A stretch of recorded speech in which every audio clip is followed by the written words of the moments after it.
Hey everyone, it's Clint. Welcome to Sweetcast. That's my dog. There's Artie. Hey, pup.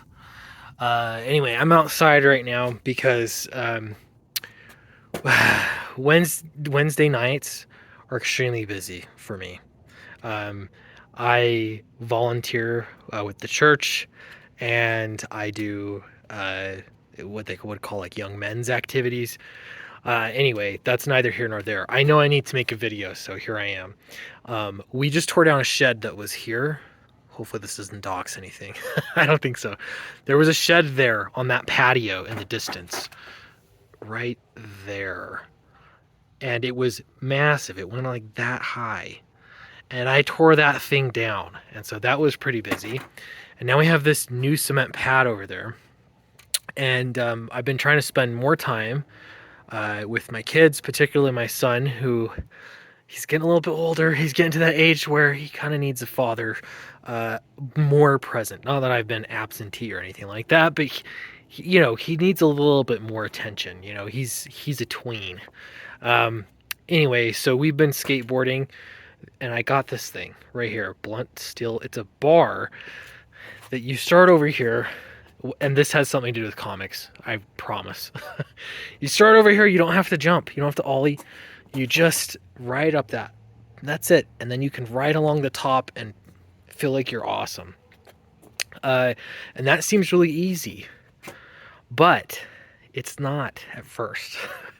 The first few times you do it, it is terrifying. Especially, for me, I haven't done much skateboarding in quite a while, and so for me, I'm just feel like I'm definitely a beginner. But for my son, he truly is a beginner. This is terrifying to him. So what it comes down to is you have to know where you're going to aim your board, and you have to go fast, and you have to commit.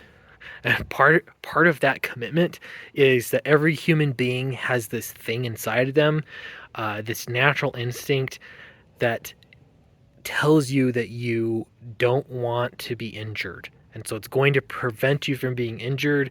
It's going to save you from that by telling you to stop it, basically. So what you have to do in this instance, in a lot of skateboarding, is you have to work your way past that. You have to get past the fear, otherwise you're not going to do it. You won't be able to, you're not going to be able to reach those heights without passing through that terrifying, scary stage. All right, what does this have to do with comics? This has a lot to do with comics. I saw on Twitter a Venn diagram of, I'm trying to think of how I'd say this. So you got a circle here. Look how messy. This is all the stuff I tore out of that shed that needs a new place to go. Anyway, you have a Venn diagram. Over here, you have complete narcissist. Imagine a circle here. Complete narcissist. You have another circle over here that says crippling self-doubt. Okay? And they intersect, and right on the intersection, that is called art. I saw that on Twitter, and I relate to that so hard because it's in that little centerpiece right there in the middle. That's where you need to be. And I think most people, I know for me, I will move from side to side. Like sometimes I am like, man, I wrote the greatest script in the world here. I am feeling high on life. This is amazing. And then at other times I'm over here, and the wording on that post was perfect. Crippling self-doubt, which is, I might even have a book finished and I don't even want to send it out because I'm terrified. I'm terrified to send it, to get past that. Now that sounds, especially if you haven't made comics or published them, it kind of sounds silly.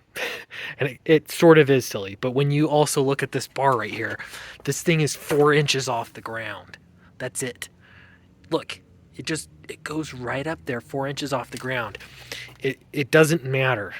It's terrifying. When you put a book out there, or you're about to put a book out there, and you know that there are people watching you, reading your books, some expecting to like it and you want to not disappoint them, some expecting to hate it and you want to prove them wrong, and it's somebody in between, right? it's so difficult. And I know that I've seen a lot of creators suffer from this, from trying to put their stuff out. Now, if you're a reader of comics and none of this really matters to you, like you just want good comics, that's all you want. Um, and that's totally fair. You don't need to do anything about it. But I do think that it's I don't know, maybe insightful just to know that that happens all the time. So how do creators get past it? You have to you have to be enough of a maniac to get past that crippling self-doubt. That voice in your head that says this is going to be painful. People are going to laugh at me. I'm washed up. I'm terrible. You have to get past that. Force yourself to get past it, and hopefully you get the reward on the other side. Um, too word of an analogy, maybe, but I guess this is just what has been on my mind. So uh, the way that I've been trying to handle this is I have decided to designate certain nights for certain activities. Thursday nights are my writing night, and I write on Thursdays no matter what. After I get home from work, I put the kids in bed. I just write on Thursday nights. I don't stream. I don't do anything else but write. And that's because if I don't do that, I don't have time to write like sufficiently to put toward it. I've been obviously putting time aside to do volunteer stuff, work, stuff with my kids, so forth and so forth. And so what has been going out of this equation is promotion time. And I think that sort of adds to the fear of failure, if you're not promoting all the time. Um, I don't know what the answer is other than I'm just going to send it and we'll see what happens. Anyway, hope not esoteric. Let me know if you've ever felt that, the, the happy medium between crippling self-doubt and total narcissism. If you know exactly what I'm talking about, let me know. If you've seen it in other creators, I'd love to hear that too. Don't forget to like and subscribe, and I promise I'll be making more videos in the future. Hopefully they'll be more animated than this one. Anyway, thanks so much. See you later.